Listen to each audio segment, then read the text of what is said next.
जय हिंद प्यारे दोस्तों, स्वागत है आप सभी का आपके अपने YouTube channel GS hub by DS sir में। तो कैसे हो आप लोग? उम्मीद करता हूँ आप सब अच्छे होंगे। साथी, आज की श्रृंखला में हम देखने वाले हैं जो आपका इंडियन आर्मी अग्निवीर का एग्ज़ाम चल रहा है। क्या चल रहा है साथी? आपका इंडियन आर्मी अग्निवीर का एग्ज़ाम चल रहा है। इसमें इसकी श्रृंखला में आज हम देखेंगे साथी नर्सिंग असिस्टेंट के एग्ज़ाम का एनालिसिस। क्या देखेंगे? नर्सिंग असिस्टेंट के एग्ज़ाम के एनालिसिस को देखने वाले हैं। और इसी के साथ साथ हम देखेंगे क्लर्क का एग्ज़ाम जो आपका हुआ था इसका एनालिसिस, और आपके ट्रेडमैन का एग्ज़ाम का एनालिसिस। तो आप सभी से निवेदन है, एक बार से आप लोग जुड़ जाएंगे और दोस्तों में सेशन को शेयर कर देंगे, ताकि आने वाले दिनों में जिन भी विद्यार्थियों की आपका एग्ज़ाम लगा हुआ है उन सभी को इस क्लास का फ़ायदा पहुंच सके। साथ ही आज है 25 अप्रैल और आज हम देखने वाले हैं 25 अप्रैल के सभी शिफ्टों के लगभग 50 महत्वपूर्ण प्रश्नों का अध्ययन। क्या करेंगे? लगभग 50 महत्वपूर्ण प्रश्नों का अध्ययन करने वाले हैं। ठीक है साथी, कुछ इस तरह से प्रश्न रहने वाले हैं, इन सभी का हम डिटेल से अध्ययन करेंगे और देखेंगे किस प्रकार से क्वेश्चन आने वाले दिनों में अगली शिफ्ट में हमसे किस तरह से पूछ सकता है साथी। ठीक है, ये कुछ आपके प्रश्न हैं, इन सभी को हम गौर से अध्ययन करेंगे। आज का मोटिवेशन कोट जो आपको ऊर्जावान बनाएगा और मंजिल के प्रति जागरूक रखेगा। कह रहा है साथी, दुनिया का हर शौक पाला नहीं जाता, दुनिया का हर शौक पाला नहीं जाता, और कांच के हों खिलौने तो उन्हें उछाला नहीं जाता, कांच के हों खिलौने तो उन्हें उछाला नहीं जाता, और मेहनत करने से मुश्किल हो जाती है आसान, क्योंकि हर काम तकदीर पर टाला नहीं जाता या फिर डाला नहीं जाता। ठीक है, आप तकदीर के भरोसे बैठने की बात मत करिए। ठीक है साथी, आपको क्या कह रहा है? कह रहा है मेहनत करने से हर मुश्किल होती है आसान, मेहनत करने से आपकी हर मुश्किल आसान हो जाती है, इसलिए तकदीर पर आपका सारा का सारा कोई काम हो उसको डाला नहीं जाता। ठीक है, याद रखेंगे। तो दुनिया का हर शौक कभी पाला नहीं जाता, और कांच के हों खिलौने तो उछाला नहीं जाता, क्योंकि कहा गया है यदि आपके कांच के महल हैं तो दूसरों के घरों पर पत्थर फेंकना छोड़ दीजिए। ठीक है, वही कह रहा है कि जब मेहनत करने से हर मुश्किल आसान हो जाती है तो क्यों हम तकदीर के भरोसे बैठे। ठीक है, याद रखेंगे। तो अच्छे से मेहनत करेंगे और इस क्लास का आनंद लेंगे आप लोग। ठीक है, चलते हैं आज के पहले प्रश्न की तरफ। आज हम साथी क्या देखने वाले हैं? नर्सिंग असिस्टेंट के एग्ज़ाम का एनालिसिस, साथ ही साथ हम देखेंगे क्लर्क और आपका जो ट्रेडमैन का एग्ज़ाम हुआ था इसका भी एनालिसिस देखने वाले हैं। ठीक है, चलते हैं आज के पहले प्रश्न की तरफ। आज का पहला प्रश्न आपसे पूछा गया था, लूनी नदी किस राज्य से होकर बहती है? क्या पूछा था प्यारे साथी? पूछा था आपसे लूनी नदी किस राज्य से होकर बहती है। साथी, बात की जाए लूनी नदी की, किसकी बात की जाए? लूनी नदी की। तो इस नदी का उद्गम राजस्थान में होता है। कहाँ पर होता है? राजस्थान में होता है, और राजस्थान की यह एक प्रमुख नदी है। इसको रेगिस्तान की गंगा भी कहा जाता है। क्या कहा जाता है साथी? याद रखेंगे, इसको रेगिस्तान की गंगा भी कहा जाता है। और कहाँ पर बहती है? तो इसका राइट आंसर हो जाएगा राजस्थान में। लेकिन अगली बार जब क्वेश्चन आपसे पूछ लेगा कि लूनी नदी कहाँ पर समाप्त होती है, यानी कि कहाँ पर समुद्र में मिलती है या नहीं मिलती है, तो याद रखेंगे गुजरात में जो कच्छ की रण है। कौन है? गुजरात में जो आपके कच्छ के रण है, इसी रण में जाकर के ये नदी समाप्त हो जाती है। ठीक है, कच्छ के रण में ये विलीन हो जाती है लूनी नदी गुजरात में। याद रखेंगे। तो क्वेश्चन ऐसा भी पूछ सकता है कि लूनी नदी कितने राज्यों से होकर बहती है, तो याद रखेंगे राजस्थान और आपके गुजरात, दो राज्यों से होकर बहती है। ठीक है, तो लूनी नदी राजस्थान की एक प्रमुख नदी है, रेगिस्तान की गंगा भी कहा जाता है। चलते हैं आज के अगले प्रश्न की तरफ। साथ ही अगला प्रश्न आपसे पूछा था, प्रथम खेल रत्न पुरस्कार किसे सम्मानित किया गया था? कह रहा है जो प्रथम खेल रत्न पुरस्कार था ये किसे दिया गया था, या फिर इससे किसको सम्मानित किया गया था? तो बात की जाए सर प्रथम खेल रत्न पुरस्कार की, सबसे पहला प्रश्न तो यही बनता है कि सर इसकी शुरुआत कब हुई थी। हो सकता है अगली बार एग्जाम में पूछ ले सर इसकी शुरुआत कब हुई थी, तो आप लोग याद रखेंगे 1991 से 1992 के समय इसकी पहली बार शुरुआत होती है, और पहली ही बार में ग्रैंड मास्टर विश्वनाथ आनंदन जी को दे दिया जाता है। किसको? विश्वनाथ आनंद जो थे ये भारत के पहले ग्रैंड मास्टर थे, इसी कारण इनको क्या मिलता है? भारत का पहला खेल रत्न पुरस्कार मिलता है। कब मिलता है सर? तो 1991 से 1992 के बीच। लेकिन सर एक बात और याद रखेंगे, इसका पुराना नाम राजीव गांधी खेल रत्न पुरस्कार हुआ करता था। क्या हुआ करता था? पुराना नाम इसका राजीव गांधी खेल रत्न पुरस्कार हुआ करता था, लेकिन वर्तमान में इसका नाम बदलकर मेजर ध्यानचंद खेल रत्न पुरस्कार कर दिया है। ये एक महत्वपूर्ण प्रश्न है, हो सकता है पूछ ले कि मेजर ध्यानचंद खेल रत्न पुरस्कार का पुराना नाम क्या है, या पूछ लेगा आपसे राजीव गांधी खेल रत्न पुरस्कार का नया नाम क्या है। तो आप लोग याद रखेंगे ये आपका राइट आंसर हो जाएगा मेजर ध्यानचंद पुरस्कार। इसका राइट आंसर हो जाएगा, जिसका नाम 2021 2021 में भारत सरकार के द्वारा बदल दिया है और प्रतिवर्ष 29 अगस्त को दिया जाता है। कब दिया जाता है ये भी याद रखेंगे, प्रतिवर्ष 29 अगस्त को दिया जाता है। सर 29 अगस्त को ही क्यों दिया जाता है, क्वेश्चन ये भी बनना चाहिए कि 29 अगस्त को ही क्यों दिया जाता है। तो याद रखेंगे जो मेजर ध्यानचंद जी थे इनका जन्म दिवस यानी कि इनका हैप्पी बर्थडे जो है ये 29 अगस्त का है, इसी कारण इनको क्या दिया जाता है साथी, आपका मेजर ध्यानचंद पुरस्कार प्रतिवर्ष 29 अगस्त को ही भारत के विभिन्न खिलाड़ियों को, जो विभिन्न प्रतिभावान खिलाड़ी होते हैं उनको दिया जाता है। ठीक है, याद रखेंगे। तो इस बार पूछ लेगा सर 2022 के लिए किसे मिला है, तो याद रखेंगे सर 2022 के लिए शरत कमल को मिला है। किसको मिला है, अचंता शरत कमल का आपने नाम सुना होगा। ये क्वेश्चन आपके अभी जो आपके जीडी का, आर्मी जीडी का पेपर हुआ था इसमें पूछा भी जा चुका है, तो याद रखेंगे। ठीक है, तो याद रखेंगे पहले खेल रत्न पुरस्कार की बात की जाए sir grand master Vishwanath Anandan इसका राइट आंसर हो जाएगा, इसको आप लोग याद रखेंगे। ठीक है, चलते हैं अगले प्रश्न की तरफ। सर अगला प्रश्न हमसे पूछा गया था a long walk to freedom. क्या पूछा गया, a long walk to freedom यानी कि स्वतंत्रता के लिए एक लंबा पथ। ये पुस्तक किसने लिखी है, याद रखेंगे। A long walk to freedom की बात की जाए सर, ये पुस्तक है आपके दक्षिण अफ्रीका के गांधी कहे जाने वाले, दक्षिण अफ्रीका के गांधी कहे जाने वाले नेल्सन मंडेला की। किसकी है सर, दक्षिण अफ्रीका के गांधी कहे जाने वाले नेल्सन मंडेला की। इनको आप लोग अच्छे से याद रखेंगे। सर बात की जाए नेल्सन मंडेला कौन थे, तो ये दक्षिण अफ्रीका के गांधी कहे जाते थे। इन्होंने दक्षिण अफ्रीका में काले और गोरे के भेद के खिलाफ इन्होंने लड़ाई लड़ी थी। ठीक है, याद रखेंगे। तो दक्षिण अफ्रीका का गांधी कहा जाता है नेल्सन मंडेला को। इनकी पुस्तक हर एग्जाम में लगभग आपसे पूछी ही जाती है। तो a long walk to freedom पुस्तक आप लोग याद रखेंगे किसकी है, नेल्सन मंडेला की एक प्रसिद्ध पुस्तक है। ठीक है, चलते हैं अगले प्रश्न की तरफ। सर अगला प्रश्न हमसे पूछा था वर्ष 2023 में G20 की बैठक कहाँ पर हुई थी। यहाँ पर देखो बात की जाए साथी G20 की बैठकों की, तो G20 की बहुत सारी बैठकें हो रही हैं, कहीं इकोनॉमी के मामले में, कहीं रोजगार के मामले में बहुत सारी बैठकें हो रही हैं। लेकिन इनमें से जो मुख्य बैठक है G20 की ये कहाँ पर होगी, तो राष्ट्रीय राजधानी नई दिल्ली में होगी। कहाँ पर होगी साथी, राष्ट्रीय राजधानी नई दिल्ली में होने वाली है। देखो आपकी श्रीनगर में भी हुई, अरुणाचल प्रदेश में भी हुई, असम में भी हुई, ऐसे बहुत सारी बैठकें हुई। लेकिन एग्जैक्टली क्वेश्चन नहीं मिला है कि सर कौन सी बैठक हुई थी। तो आप लोग याद रखेंगे जो G20 की बैठक है ये मुख्यतः तो नई दिल्ली में होगी। ठीक है, और 2023 के लिए आप सभी को पता ही है कि 2023 के लिए भारत अपना G20 का अध्यक्ष है। इसके अलावा सर SCO का भी भारत 2023 के लिए अध्यक्ष है, इसको भी याद रखेंगे। आज G20 पूछा है, हो सकता है कल पूछ ले SCO, संघाई कॉर्पोरेशन ऑर्गेनाइजेशन। ठीक है, याद रखेंगे। हो सकता है ये भी पूछ ले SCO का अध्यक्ष 2023 का कौन है, तो याद रखेंगे G20 का भी भारत है और SCO का भी भारत है। ठीक है, तो बात की जाए ऐसा ये आपकी G20 की बैठक की, ये नई दिल्ली में होगी। ठीक है, इसके अलावा सर इसका क्या पूछा जाएगा, इसकी थीम पूछी जाएगी। क्या पूछी जाएगी, थीम। हो सकता है संस्कृत में पूछ ले या फिर इंग्लिश में पूछ ले, तो दोनों याद रखेंगे। सबसे पहले तो वसुधैव कुटुंबकम, क्या याद रखेंगे, वसुधैव कुटुंबकम, ये आपकी संस्कृत की थीम है। कौन सी, वसुधैव कुटुंबकम, ये आपकी संस्कृत की थीम है, इसको भी याद रखेंगे। सर इसका अर्थ क्या होता है, इसको इंग्लिश में कहते हैं वन अर्थ, क्या कहते हैं, sorry one family one future one earth. क्या कहते हैं, one family one future one earth, ऐसे करके एक थीम है। ठीक है, याद रखेंगे। तो वसुधैव कुटुंबकम इसकी थीम है।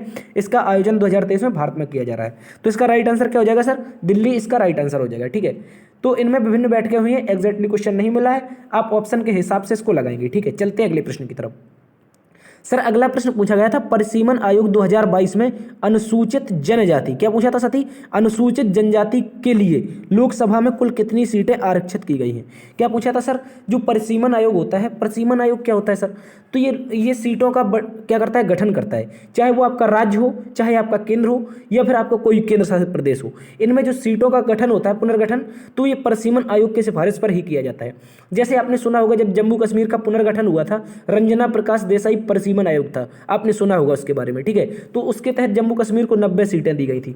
इसी प्रकार से आपकी अभी क्वेश्चन पूछा है कि जो परिसीमन आयोग है इसके द्वारा वर्ष 2022 में लोकसभा में कुल कितनी अनुसूचित जनजाति, किसकी, शेड्यूल कास्ट की, सॉरी शेड्यूल ट्राइब्स की, किसकी, शेड्यूल ट्राइब्स की। शेड्यूल कास्ट क्या होता है, तो ये होता है अनुसूचित जाति, लेकिन पूछा क्या है, शेड्यूल ट्राइब यानी कि जनजाति। तो याद रखेंगे, बात करेंगे अनुसूचित जनजाति के लिए कितनी सीटें हैं सर, ये आपकी 47 सीट है, कितनी, 47 सीटें। ठीक है, इसके अलावा सर अनुसूचित जाति पूछ ले यानी कि शेड्यूल ट्राइब पूछा है, तो हो सकता है अगली बार कास्ट भी पूछ ले। तो आप लोग याद रखेंगे कास्ट की बात करें तो इसके लिए 48 सीटें, कितनी, 84 सीटें इसके लिए आरक्षित की गई हैं। तो अनुसूचित जनजाति के लिए सर 47 और अनुसूचित जाति के लिए 84 सीटें। इंपॉर्टेंट प्रश्न है, इसको याद रखेंगे आप लोग। परिसीमन आयोग क्या करता है, सीटों का पुनर्गठन करता है। ठीक है, याद रखेंगे। चलते हैं अगले प्रश्न की तरफ। सर अगला प्रश्न आपसे पूछा था असहयोग आंदोलन के समय कहाँ पर आंदोलनकारियों द्वारा आग लगा दी गई थी या फिर आग की घटना की गई थी, ठीक है, याद रखेंगे। तो जब असहयोग आंदोलन चल रहा था, देखो सबसे पहले तो क्वेश्चन बनता है सर असहयोग आंदोलन कब चला, तो 1 अगस्त, कब चला है सर, 1 अगस्त 1920 को इसका आयोजन किया गया था, ठीक है। गांधी जी के द्वारा इसकी शुरुआत की गई थी असहयोग आंदोलन की, ठीक है। तो कब की गई थी सर, 1 अगस्त 1920 को, ठीक है। सबसे पहले क्वेश्चन यही बनता है। लेकिन सर जब असहयोग आंदोलन पूरे भारत में चरम सीमा पर चल रहा था, तो उसी समय कुछ क्रांतिकारी नेता थे, इन्होंने आग लगा दी। सर आग कहाँ पर लगा दी, ये वही आग लगा दी, कहते हैं ना आग लगा देंगे, ठीक है। तो ये वही वाला क्वेश्चन पूछा है, तो याद रखेंगे 4 फरवरी 1922। क्वेश्चन बहुत सारे टीचर बताते हैं आपको 5 फरवरी, लेकिन जो उत्तर प्रदेश सरकार की ऑफिशियल वेबसाइट है या फिर आप चौरा चौरी की घटना के पास जो वहाँ का केंद्र है वहाँ जाके देखेंगे तो उसका राइट आंसर 4 फरवरी ही माना गया है, ठीक है। तो 4 फरवरी या फिर आप इतना ही कह सकते हैं कि फरवरी 1922 के समय उत्तर प्रदेश के चौरा चौरी नामक स्थान, सर कहाँ पर पड़ता है, तो चौरा चौरी पड़ता है आपका गोरखपुर में। कहाँ पर, याद रखेंगे इंपॉर्टेंट प्रश्न है, गोरखपुर में चौरा चौरी पड़ता है। तो 4 फरवरी 1922 को उत्तर प्रदेश के चौरा चौरी नामक स्थान जो कि गोरखपुर में पड़ता है, यहाँ पर आंदोलनकारियों के द्वारा पुलिस चौकी में आग लगा दी थी, ठीक है। सर पुलिस चौकी में आग लगा दी जब थाने में, तो क्या हुआ, इस समय आपके कुल 21 पुलिस वालों को जिंदा जला दिया। यानी कि इस समय जो पुलिस वाले थे, ये 21 पुलिस वाले, इन्होंने अपने आप को लॉक कर लिया था थाने के अंदर, तो इन्होंने क्या कर दिया, बाहर से आग लगा दी, तो सारे के सारे जिंदा जल गए। सर 20 और 1 का कॉन्सेप्ट क्या है, तो याद रखेंगे यहाँ पर एक दरोगा था, एक दरोगा था, हो सकता है क्वेश्चन में पूछ ले दरोगा कौन था, तो याद रखेंगे सर इसका नाम था गुप्तेश्वर। क्या नाम था, गुप्तेश्वर इसका नाम था, ठीक है। हो सकता है पूछ ले लेकिन नहीं पूछेगा, इतना टफ नहीं बनाएगा, ठीक है। तो गुप्तेश्वर दरोगा और 20 अन्य पुलिस वालों के सहित सर इनको क्या कर दिया, जिंदा जला दिया। सर ये घटना कहाँ पर हुई थी, तो चौरा चौरी गोरखपुर में, ठीक है। कब हुई थी, तो असहयोग आंदोलन के समय। और इस पर असहयोग आंदोलन का प्रभाव क्या पड़ा, तो याद रखेंगे जब ये घटना हो गई तो गांधी जी ने इस आंदोलन को वापस ले लिया। कब ले लिया वापस, तो 12 फरवरी 1922 को। उस समय गांधी जी बरदौली में थे गुजरात में, वहीं से इन्होंने आंदोलन को वापस ले लिया, ठीक है, याद रखेंगे। तो असहयोग आंदोलन के समय क्वेश्चन पूछा है आपसे, आग कहां पर लगाई गई थी, उत्तर प्रदेश में लगाई गई थी। उत्तर प्रदेश में कहां, गोरखपुर में, और ज्यादा पूछेगा तो चौरा चौरी में, ठीक है, याद रखेंगे। चलते हैं अगले प्रश्न की तरफ। सर अगला प्रश्न पूछा है आपसे, वायुसेना का मुख्यालय कहां पर स्थित है। क्या पूछा है सर, वायुसेना का मुख्यालय कहां पर स्थित है। तो बात की जाए वायुसेना के मुख्यालय की, ये क्वेश्चन हमने आपको करवाया है, ये आपका नई दिल्ली में स्थित है। कहां पर है सर, नई दिल्ली में। इसके अलावा सर हम यहाँ पर ये भी क्वेश्चन पूछ सकता है कि अकेडमी मुख्यालय कहां पर है। क्या पूछ सकता है, अकेडमी मुख्यालय। हो सकता है अकेडमी मुख्यालय पूछा हो या फिर केवल मुख्यालय पूछा हो। तो अकेडमी मुख्यालय की बात की जाए तो सर ये हैदराबाद में हो जाएगा। कहां पर हो जाएगा सर, ये हैदराबाद में हो जाएगा सर अकेडमी मुख्यालय, ठीक है। वायुसेना का अकेडमी मुख्यालय हैदराबाद, जबकि वायुसेना का मुख्यालय आपका नई दिल्ली। हालांकि तीनों सेनाओं का मुख्यालय, और जो आपके अलग अलग सेनाएं हैं, आपने देखा होगा थल सेना की 7 कोर हैं, 7 कोरों के अलग अलग मुख्यालय, जैसे उत्तर पूर्वी कमान है जिसका मुख्यालय कहाँ पर है, मेघालय की राजधानी शिलोंग में। इस तरह से आपके अलग अलग हैं, लेकिन जो मेन आपका मुख्यालय है वो तीनों सेनाओं का दिल्ली में ही है, ठीक है। लेकिन वायुसेना का अकेडमी मुख्यालय पूछे तो हैदराबाद में, और मुख्यालय पूछे तो नई दिल्ली में, ठीक है। इसके अलावा सर ज्यादा और पूछेगा आपसे तो पूछ लेगा वायुसेना के प्रमुख कौन है, जिस प्रकार पिछले दिनों में एग्जाम में आपसे पूछा भी था। तो याद रखेंगे विवेक राम चौधरी। कौन थे सर, विवेक राम चौधरी। सर हमने तो BR चौधरी पढ़ा है, ठीक है, तो इन्हीं का शॉर्ट नाम है विवेक राम चौधरी, ठीक है, याद रखेंगे विवेक राम चौधरी इन्हीं का नाम है। इंपॉर्टेंट प्रश्न याद रखेंगे, भारतीय वायुसेना के प्रमुख है, ठीक है, इंपॉर्टेंट है। चलते हैं अगले प्रश्न की तरफ। सर अगला प्रश्न आपसे पूछा था, महिलाओं की मधुर आवाज का कारण क्या होता है। देखो वहां पर आपने देखा होगा कि जब महिलाएं बोलती हैं तो बहुत पतली आवाज में बोलती हैं, तो इसका कारण क्या होता है। बहुत सारे लोग तो इनकी आवाज पर ही मोहित हो जाते हैं, ठीक है, प्रेम में मगन हो जाते हैं। तो याद रखेंगे इनकी महिलाओं की भी मधुर आवाज जो होती है, इसका एक कारण होता है तारत्व। क्या होता है, तारत्व। इनका जो महिलाओं का तारत्व होता है ये बहुत कम होता है, यानी कि यह आवृत्ति पर निर्भर करता है। किस पर सर, आवृत्ति पर। और जब लड़के बोलते हैं आपके चिल्लाते हैं तो क्या करते हैं, फटे बाज से बजते हैं, ठीक है, याद रखेंगे। जैसे चिल्ला दिया उन्होंने और एक कहाँ जा रहा है, ठीक है, तो इस तरह से इनका आवृत्ति ज्यादा हो जाती है, तो इनका तारत्व लड़कों का ज्यादा होता है। लेकिन महिलाओं का जो होता है, लड़कियों को आपने बोलते सुना होगा, जब उनको छींक भी आएगी तो बहुत पतली सी आवाज में, ठीक है। तो ये इनका सारा का सारा कारण क्या होता है सर, इसका सारा का सारा कारण होता है तारत्व, ठीक है। तो महिलाओं की मधुर आवाज का कारण आप लोग याद रखेंगे तारत्व होता है, ठीक है। तो चलते हैं अगले प्रश्न की तरफ। इसका राइट आंसर क्या हो जाएगा, तारत्व हो जाएगा। चलते हैं अगले प्रश्न की तरफ। सर अगला प्रश्न आपसे पूछा था, ऊष्मा का परिवर्तन ठोसों में किस प्रकार किया जाता है। देखो प्यारे साथी, आपसे क्या पूछा है, जैसे आपको ठोस में ऊष्मा डालनी है, किसमें, जैसे आपके पास ये एक रॉड है, क्या है, ये आपके पास रॉड है, ठीक है, याद रखेंगे, ये आपके पास रॉड है, ठीक है। जब इस रॉड में आप ऊष्मा डालेंगे तो इस रॉड में क्या करना है, आप यहाँ पर आप इसको गर्म करेंगे, क्या करेंगे, यहाँ पर गर्म करेंगे। तो जो ठोस होते हैं, आपने पढ़ा होगा, इनके अणु बहुत पास पास होते हैं, बहुत पास पास, बहुत घने घने। तो जब इनमें से जो अणु घने घने होते हैं, इन्हीं अणुओं के मध्य क्या होता है सर, इन्हीं अणुओं के मध्य जो ये घने घने अणु होवे, तो इन्हीं में क्या होता है सर, इन्हीं में आपके ऊष्मा का चालन होता है। क्या होता है, एक से दूसरे में, दूसरे से तीसरे में, तीसरे से चौथे में, इस प्रकार से चलता रहता है। ये क्या चलता रहता है, ये क्रम आपका एक से दूसरे में, तीसरे में, चौथे में, इस तरह से चलता रहता है। इस तरह से पूरा ठोस क्या हो जाता है, गर्म हो जाता है। देखो आपका सीधा सा एक अच्छा सा उदाहरण बताऊं, आप जब खाना बनाते हैं, बहुत सारे विद्यार्थी ऐसे होंगे जो आपके बाहर रह के पढ़ाई कर रहे होंगे, तो खाना बनाते होंगे। जब वो खाना बनाते हैं, आपने देखा होगा, जब सब्जी बनाते समय उनका चमचा कभी कभी गर्म हो जाता है, जहाँ से पकड़ते हैं वो भी गर्म हो जाता है। वो तो गर्म होता ही है जिससे आप सब्जी बनाते हैं, लेकिन जहाँ पर पकड़ रखते हैं वो भी गर्म हो जाता है। तो इसका कारण क्या होता है सर, इसका कारण होता है चालन विधि। क्या होता है, चालन विधि। इससे अच्छा उम्मीद करता हूँ आपसे अब समझ में आएगा, ठीक है। तो इससे अच्छा कोई नहीं समझा सकता। जैसे आपने चमचा क्या किया, आप सब्जी बना रहे हैं, धीमे धीमे आपने उसको छोड़ दिया भाप में, तो उसमें क्या होगी, धीमे धीमे से चालन करके वो पूरा का पूरा गर्म हो गया, ठीक है। तभी तो माताएं अपनी कहती हैं कि जब भी सब्जी बनाओ तो सब्जी एक बार से उसको जो जब मिलाने के बाद क्या कर दिया जाए, उसको आप बाहर निकाल के रख देना, ठीक है। यही कारण होता है कि इसमें चालन विधि के द्वारा ठोसों में ऊष्मा का परिवर्तन होता है। तो इसको अच्छे से याद रखेंगे, इंपॉर्टेंट है, याद रखेंगे। जबकि बात की जाए विकिरण की, किसकी सर, विकिरण क्या होता है, आपने देखा होगा सूर्य से हमें ऊष्मा आती है, सूर्य से ऊष्मा आती है, तो वो किस माध्यम से आती है, वो विकिरण के माध्यम से आती है। किस माध्यम से, विकिरण के माध्यम से। जैसे आपका यहाँ पर सूर्य है, यहाँ पर ये आपका सन है, ये आपका सन है, तो यहाँ से जो ऊष्मा आ रही है, देखो यहाँ पर जो आपका इतना इतना वातावरण है, कहीं आपकी ये पृथ्वी है, अब इस सन और इस पृथ्वी के बीच में कहीं ना कहीं तो वातावरण में तो कुछ नहीं है, यानी कि निर्वात है। तो आपका विकिरण के माध्यम से ये जो ऊष्मा पृथ्वी पर पहुंचती है, ये ऊष्मा किस माध्यम से पहुंचती है, तो विकिरण के माध्यम से। इंपॉर्टेंट है, याद रखेंगे। तो क्वेश्चन ये भी पूछता है सर आपसे कि विकिरण के माध्यम से ऊष्मा का चालन कहाँ पर होता है, तो याद रखेंगे निर्वात में होता है। कहाँ पर होता है सर, निर्वात में होता है। इंपॉर्टेंट प्रश्न है, इसको भी हाईलाइट करके आप कहीं ना कहीं नोट कर लेंगे, ठीक है। इसको भी कहीं ना कहीं नोट कर लेंगे, एक अच्छा प्रश्न है, इसको नोट कर लेंगे, ठीक है। ऊष्मा का ठोसों में यदि पूछा जाए तो चालन विधि के द्वारा, जबकि निर्वात में पूछा जाए तो किसके द्वारा सर, ऊष्मा का होगा विकिरण के द्वारा। इंपॉर्टेंट प्रश्न है। देखो आपका अंतरिक्ष में कोई भी आपका माध्यम नहीं होता, तो क्या होता है, निर्वात होता है। तो निर्वात में किरण के माध्यम से ही तो सूर्य की रोशनी हमारी धरती पर आ आती है, तो ठीक है, इसका राइट आंसर हो जाएगा विकिरण, ठीक है। लेकिन पूछा हमसे ठोसों में है, तो इसका राइट आंसर क्या हो जाएगा, चालन विधि। चलते हैं अगले प्रश्न की तरफ। अगला प्रश्न कह रहा था आपसे, जड़त्व का नियम किस पर निर्भर करता है।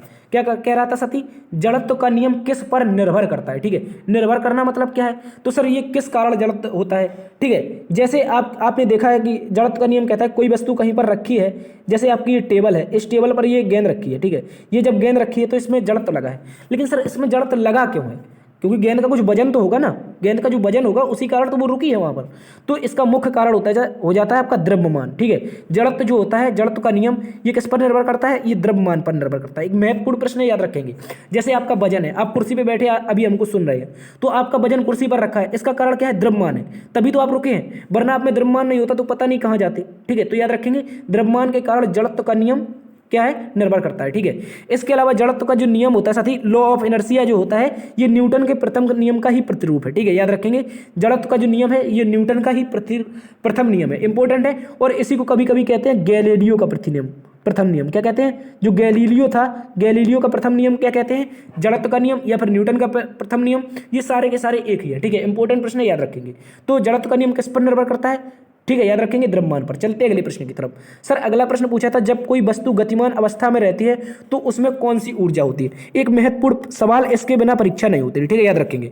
देखो यहाँ पर दो क्वेश्चन बनते हैं। एक तो पूछेगा वायुयान में कौन सी ऊर्जा होती है, गतिमान वायुयान, जैसे वायुयान आपका आसमान में उड़ता हुआ जा रहा है यहाँ पर, ठीक है, यहाँ पर वायुयान उड़ता हुआ जा रहा है, तो इसमें कौन सी ऊर्जा, एक ही क्वेश्चन पूछा जाएगा।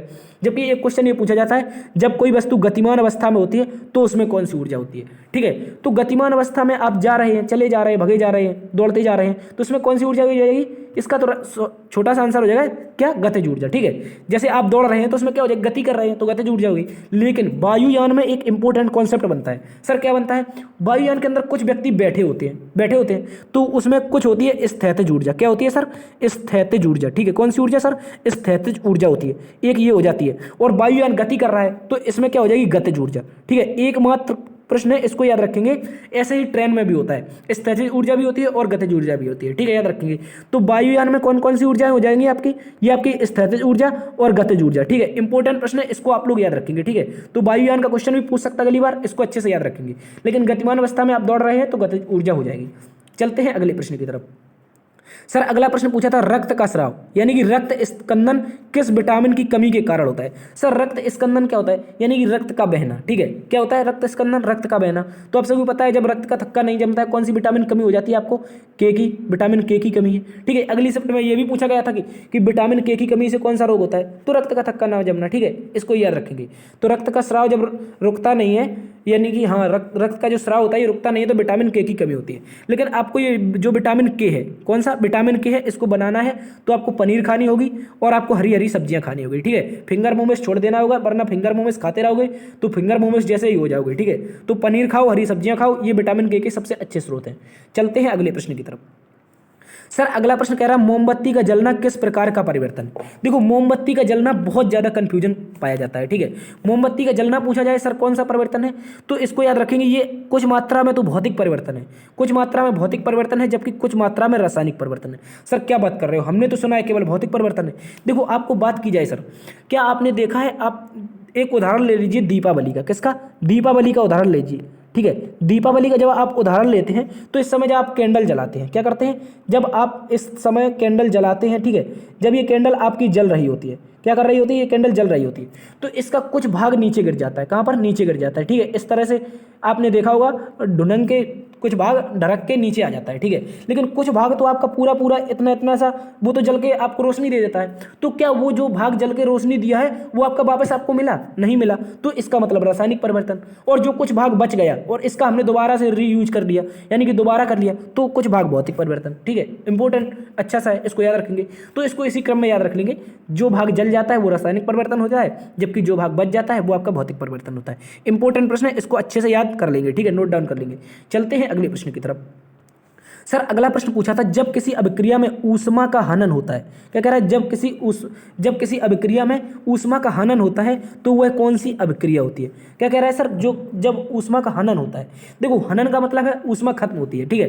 देखो बात की जाए सर, जिस अभिक्रिया में जिस रासायनिक अभिक्रिया में उत्पादों से कोई उत्पाद है जैसे, तो उससे ऊष्मा निकल रही है, क्या कह रहा है, ऊष्मा निकल रही है, तो ऊष्मा निकलेगी सर, तो ऊष्मा क्षेपी हो जाएगी, क्या हो जाएगी, मतलब ऊष्मा निकल के उत्पाद से कहाँ चलेगी, बाहर चलेगी, तो यानी कि ऊष्मा का हनन हो गया, तो ऊष्मा क्षेपी अभिक्रिया। तो इसका राइट आंसर क्या हो जाएगा सर आपका, ऊष्मा क्षेपी, ठीक है। इसको याद रख लेंगे आप लोग, रासायनिक अभिक्रिया जिसमें उत्पादों में ऊष्मा निकलती है ऊष्मा क्षेपी अभिक्रिया कहलाती है। जबकि बात की जाए जिस रासायनिक अभिक्रिया में ऊष्मा का अवशोषण होता है, देखो जैसे कोई रासायनिक अभिक्रिया हो रही है उसमें आपको बहुत ज़्यादा ऊष्मा देनी पड़ रही है, जैसे आप आटा से क्या बनाते हैं, रोटी बनाते हैं, तो इस समय ऊष्मा आपको लगती है, तो वो क्या हो जाएगी, ऊष्मा अवशोषण। इसमें क्या करते हैं, ऊष्मा आपकी देनी पड़ती है आपको रोटी बनाने के लिए, ठीक है, तो ऊष्मा अवशोषीय अभिक्रिया, ठीक है, क्योंकि गैस इसमें बर्बाद होती है, यानी कि गैस अवशोषण करती है, यानी कि जलती है, ठीक है। तो कौन सी अभिक्रिया हो जाएगी, ऊष्मा अवशोषण, वह अभिक्रिया जिसमें ऊष्मा शोषी अभिक्रिया कहलाती है, ठीक है। जिस रासायनिक अभिक्रिया में ऊष्मा का अवशोषण होता है वह ऊष्मा शोषी कहलाती है, जबकि जिस रासायनिक अभिक्रिया में ऊष्मा निकलती है तो वह ऊष्मा क्षेपी कहलाती है, ठीक है। इंपॉर्टेंट कॉन्सेप्ट है, इसको आप लोग नोट डाउन कर लेंगे कहीं ना कहीं, ठीक है। चलते हैं अगले प्रश्न की तरफ। सर अगला प्रश्न पूछा था जब किसी गैस को द्रव में परिवर्तित किया जाता है तो क्या करते हैं, ठीक है, याद रखेंगे। जब कोई गैस है तो उसे हम द्रव में परिवर्तित करेंगे तो इसमें क्या होगा, ठीक है। तो याद रखेंगे सबसे पहले तो अभिक्रिया पूछेगा, कौन सी अभिक्रिया होती है, तो अभिक्रिया की बात कर लेते हैं। अभिक्रिया होती है इसमें संघनन की, कौन सी सर, संघनन की अभिक्रिया होती है। जबकि इसमें करते क्या है, तो इसमें साथी दाब अधिक लगाते हैं, क्या करते हैं, जब किसी गैस को द्रव में बदलेंगे तो दाब अधिक लगाएंगे। आप ही सोचिए जैसे आपका कोई गैसीय पदार्थ है उसको आप द्रव में बदलते हैं, तो जब दाब अधिक लगाएंगे तभी तो आपका द्रव में बदलेगा। देखो इसका सटीक उदाहरण है, जब आप गैस भरवाने जाते हैं तो गैस भरवाने जाते थे उस समय टोंटी से गैस भरी जाती थी, जब उसका दाब लग जाता था तो गैस आपने देखा होगा सफ़ेद सफ़ेद निकल के पानी के रूप में बहने लगती थी। तो इसका कारण क्या है, वो गैस से पानी बन गया, ठीक है। तो गैस से द्रव, वही पूछा है, तो इसमें क्या लगेगा, दाब अधिक लगेगा। और आपने देखा वो उस समय तापमान जो होता है वो आपका निम्न होता है, वहाँ पर क्या कोई तापमान होता है, तो इसका मतलब निम्न तापमान होता है। तो इसको अच्छे से याद रख लेंगे। जब किसी गैस को द्रव में बदलते हैं तो दाब अधिक होता है जबकि ताप निम्न होता है, और ऐसी जो अभिक्रिया होती है यह अभिक्रिया आपकी संघनन कहलाती है। ठीक है सर, क्या कहलाती है? संघनन कहलाती है। इंपॉर्टेंट है, अच्छे से आप लोग याद रखेंगे। चलते हैं अगले प्रश्न की तरफ। सर अगला प्रश्न पूछा था लकड़ी का काटना, बर्फ का पिघलना कैसा परिवर्तन है। देखो जैसे हमने आपको दी लकड़ी, ठीक है, लकड़ी दी, आपने इसको यहाँ से काट दिया, अब इतनी बची, अब इसको क्या कहेंगे आप बताइए, आप इसको क्या कहेंगे? जैसे हमने पूरी लकड़ी दी थी, उसको आपने आधा काट दिया, अब ये जो इतना सा टुकड़ा आया ये है, इसको क्या कहेंगे आप लोग? इसको लकड़ी ही तो कहेंगे भाई, लकड़ी ही तो कहेंगे। तो मतलब लकड़ी से लकड़ी, तो कैसी अभिक्रिया? भौतिक अभिक्रिया। कैसी? भौतिक अभिक्रिया। ठीक है। और बर्फ का पिघलना, देखो आप सभी को पता है, आप फ्रिज में रख के बर्फ बना लेते हो, जब लाइट चली जाती है वो पानी बन जाता है। ठीक है, तो ये भी आपकी क्वेश्चन हो जाएगी भौतिक अभिक्रिया। ठीक है साथी, इसको आप लोग अच्छे से याद रखेंगे। लकड़ी का काटना और बर्फ का पिघलना दोनों कैसी अभिक्रिया है? सर भौतिक अभिक्रिया है। ठीक है, इंपॉर्टेंट है, अच्छे से याद रखेंगे। चलते हैं अगले प्रश्न की तरफ। सर अगला प्रश्न पूछा था कमरे के ताप पर कौन सी धातु द्रव अवस्था में पाई जाती है। देखो यहां पर पूछा था आपसे धातु, बात की जाए सर धातु की, तो धातु में आपका राइट आंसर होगा पारा। क्या होगा? पारा। और यहीं पर अगर आपसे पूछ ले अधातु, हो सकता है कल पूछ ले आपसे कि वह कौन सी अधातु है जो कमरे के ताप पर द्रव अवस्था में पाई जाती है, तो इसका राइट आंसर होगा ब्रोमीन। ठीक है, क्या होगा सर? ब्रोमीन होगा। आप लोग टेंशन नहीं लेंगे, मैंने देखा कि आज एनालिसिस जो टीचर करवा रहे थे उन्होंने इसको धातु की जगह पारा कर दिया। ठीक है, तो टीचर है यार, ऐसा हो जाता है कभी कभी, हमसे भी हो जाता है, तो याद रखेंगे धातु की बात करी जाएगी तो पारा इसका राइट आंसर हो जाएगा कमरे के ताप पर, जबकि अधातु की बात की जाएगी तो ब्रोमीन इसका राइट आंसर हो जाएगा। ठीक है, याद रखेंगे आप लोग, धातु पारा जबकि अधातु ब्रोमीन, ये कमरे के ताप पर क्या होती है? द्रव अवस्था में पाई जाती है। ठीक है, चलते हैं अगले प्रश्न की तरफ। सर अगला प्रश्न पूछा था धावन सोडा का रासायनिक सूत्र क्या होता है। तो धावन सोडा आसान क्वेश्चन आया था, क्या होता है? Na2CO3। ठीक है, इंपॉर्टेंट प्रश्न है, इसको भी याद रख लेंगे। ठीक है, चलते हैं अगले प्रश्न की तरफ। सर अगला प्रश्न पूछा था मलेरिया रोग किसके कारण होता है। क्या पूछा था? मलेरिया रोग किसके कारण होता है। तो याद रखेंगे मलेरिया जो होता है सर प्रोटोजोआ के कारण होता है। किसके कारण? प्रोटोजोआ के कारण होता है। क्या होता है? मलेरिया होता है। ठीक है, इंपॉर्टेंट है। सर कौन सा प्रोटोजोआ होता है, ये भी पूछ सकता है। तो याद रखेंगे जो मलेरिया रोग होता है ये प्लाज्मोडियम नामक प्रोटोजोआ से होता है। कौन सा प्रोटोजोआ है? इंपॉर्टेंट प्रश्न है, इसको याद रख लेंगे। प्लाज्मोडियम प्रोटोजोआ के कारण मलेरिया आपका होता है। ठीक है, और मादा एनाफिलीज, कौन? मादा एनाफिलीज मच्छर। ठीक है, एनाफिलीज मच्छर, इसको भी याद रखेंगे आप लोग। मादा एनाफिलीज मच्छर के कारण जो प्लाज्मोडियम प्रोटोजोआ होता है ये मानव शरीर में प्रवेश कर जाता है और इसी से आपको क्या हो जाता है? मलेरिया रोग हो जाता है। और साथ ही जब आपको मलेरिया होता है इसमें प्रभाव किसमें पड़ता है, ये आप लोग कमेंट बॉक्स में छाप के बताएंगे। ठीक है, आप लोग कमेंट बॉक्स में छाप के बताएंगे यदि मलेरिया रोग होगा तो इसमें कौन सा प्रभाव पड़ेगा। ठीक है, चलते अगले प्रश्न की तरफ। सर अगला प्रश्न पूछा था केंचुआ के द्वारा बनाई जाने वाली खाद क्या कहा जाता है। देखो यदि ऑप्शन हिंदी में दिया होगा तो कृमि खाद, यदि इंग्लिश में दिया होगा तो वर्मी कंपोस्ट। ठीक है, इंपॉर्टेंट है, इसको भी याद रखेंगे। ठीक है सर, कैसे? तो आपने देखा होगा जो केंचुआ के द्वारा खेती की जाती है तो उसे क्या कहते हैं सर? हम वर्मी कल्चर कहते हैं। क्या कहते हैं सर? वर्मी कल्चर कहते हैं। ठीक है, वर्मी कल्चर इंपॉर्टेंट प्रश्न है, इसको याद रख लेंगे।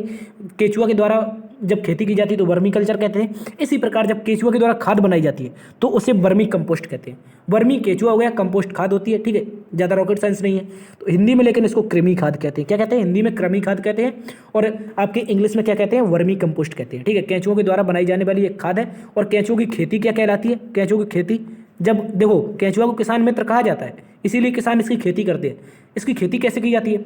तो सर सबसे पहले हम केंचुओं को खेत में छोड़ देते हैं और ये हमारे खेत की अच्छे से गुड़ाई कर देते हैं। जो हमारे खेत में पोषक तत्व पाए जाते हैं उनको छोटे छोटे टुकड़ों में तोड़ देते हैं। ठीक है, इसी कारण केंचुआ किसान मित्र कहा जाता है। ठीक है, तो और इसकी खेती वर्मी कल्चर, जब किसके द्वारा बनाई गई खाद? वर्मी कंपोस्ट या कृमि खाद। ठीक है, चलते हैं अगले प्रश्न की तरफ।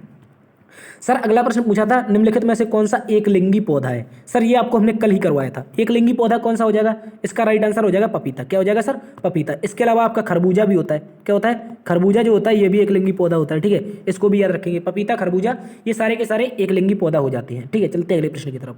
अगला प्रश्न कह रहा था सर कवक की कोशिका भित्ति किसकी बनी होती है। इंपॉर्टेंट प्रश्न है, इसको आप कहीं ना कहीं नोट डाउन कर लेंगे। कह रहा है सर कवक की कोशिका भित्ति किसकी बनी होती है। बात की जाए कवक की कोशिका भित्ति की, सर कवक की कोशिका भित्ति जो होती है काइटिन की बनी होती है। किसकी? काइटिन की। एक इंपॉर्टेंट प्रश्न है, इसको अच्छे से याद रखेंगे। कवक की कोशिका भित्ति काइटिन की बनी होती है। जबकि सर पादप की बात की जाए, किसकी? पौधों की। इसी को क्या कहते हैं, पादप कहते हैं। जो पौधे होते हैं इनकी कोशिका भित्ति की बात करेगा तो सर याद रखेंगे आप लोग सेल्यूलोज। इसको भी कल पूछा जा सकता है, इंपॉर्टेंट है, इसलिए आप इसको नोट डाउन कर लेंगे, ठीक है। इसलिए इसको आप नोट डाउन कर लेंगे। जो पादप होता है इसकी कोशिका भित्ति किसकी बनी होती है, सर सेल्यूलोज की बनी होती है। इंपॉर्टेंट प्रश्न है, इसको अच्छे से याद रखेंगे, ठीक है। तो कवक की बात की जाए तो कवक की काइटिन की बनी होती है, जबकि पादप की सेल्यूलोज की। और आपने सुना होगा कवक और शैवाल जो होते हैं, कवक और शैवाल ये सहजीवन करते हैं, यानी कि साथ में रहते हैं, तो ये क्या बनाते हैं, लाइकेन बनाते हैं, लाइकेन बनाते हैं। और जो लाइकेन होता है सर ये आपका वायु प्रदूषक का उदाहरण होता है, ठीक है, सूचक होता है। चलते हैं अगले प्रश्न की तरफ। सर अगला प्रश्न पूछा था अमाशय में कौन सा अम्ल पाया जाता है। सर अमाशय का अर्थ क्या होता है, पेट, ठीक है, पेट। इसको इंग्लिश में कहते हैं स्टोमक, क्या कहते हैं, स्टोमक कहते हैं, ठीक है, इसको याद रखेंगे। अमाशय क्या होता है, पेट। और अमाशय में कौन सा अम्ल पाया जाता है, तो HCl कैसे कहते हैं सर, हाइड्रोक्लोरिक अम्ल। सर इतना खतरनाक होता है, इसमें यदि आपने उंगली डाल दी तो आपकी उंगली वापस नहीं आने वाली है, ठीक है, याद रखेंगे। जो अमाशय होता है, अमाशय में आपका HCl पाया जाता है, और इसी HCl में यदि आपने बाहर निकाल कर, अमाशय से नहीं, हालांकि HCl आपको बाजारों में मिल जाएगा, तो यदि आपने इसमें धोखे से भी उंगली डाल दी तो क्या हो जाएगी, उंगली गायब हो जाएगी, ठीक है। किसी को आपको क्या करना है, खत्म करना है, तो HCl डाल दीजिए, खत्म हो जाएगा, ठीक है। यानी कि कागज या जो आपका और अन्य चीज़ें होती हैं उन सभी से HCl से ही खत्म होती हैं, ठीक है। तो याद रखेंगे, जो बहुत सारे टीचर आपको एक्सपेरिमेंट करते हुए दिखाते हैं वो सारे के सारे हाइड्रोक्लोरिक एसिड से करवाते हैं, ठीक है, याद रखेंगे। तो अमाशय में आपका कौन सा एसिड, सर HCl एसिड पाया जाता है, ठीक है, याद रखेंगे। और सर हमारा पेट क्यों नहीं उड़ता, ये भी क्वेश्चन बनना चाहिए। तो यहाँ पर एक विशेष प्रकार की झिल्ली पाई जाती है, जहाँ पर ये एसिड पाया जाता है, इसी एसिड में एक विशेष प्रकार की चारों तरफ झिल्ली पाई जाती है, ठीक है। उसी कारण हमारा पेट क्या होता है, गलता नहीं है, ठीक है, याद रखेंगे। तो HCl कहाँ पर, अमाशय में। तो ये थी साथी आज की क्लास। उम्मीद करता हूँ आज की क्लास और एनालिसिस आपको पसंद आया होगा। यदि पसंद आया है तो आपसे कुछ नहीं चाहते हैं, आपके लिए इतनी मेहनत करते हैं, तो आप भी हमारे लिए थोड़ा सा कष्ट कर दीजिए। आपसे निवेदन है कि चैनल को सब्सक्राइब कर लीजिए। यदि चैनल पर नए हैं तो सब्सक्राइब तो जरूर करना ही चाहिए। और वीडियो को राइट हैंड कॉर्नर में आपका एक सब्सक्राइब का बटन है, लेकिन लेफ्ट हैंड कॉर्नर में आपको क्या मिलेगा, लाइक का बटन मिलेगा, उसको भी दबा दीजिए। एक बार से दोस्तों में सेशन को शेयर कर दीजिए। देखते रहिए GS hub by DS sir. बड़ों का सम्मान करना, छोटों को प्यार देना। मिलते अगली वीडियो में, तब तक के लिए अपना ख्याल भी रखना। जय हिंद।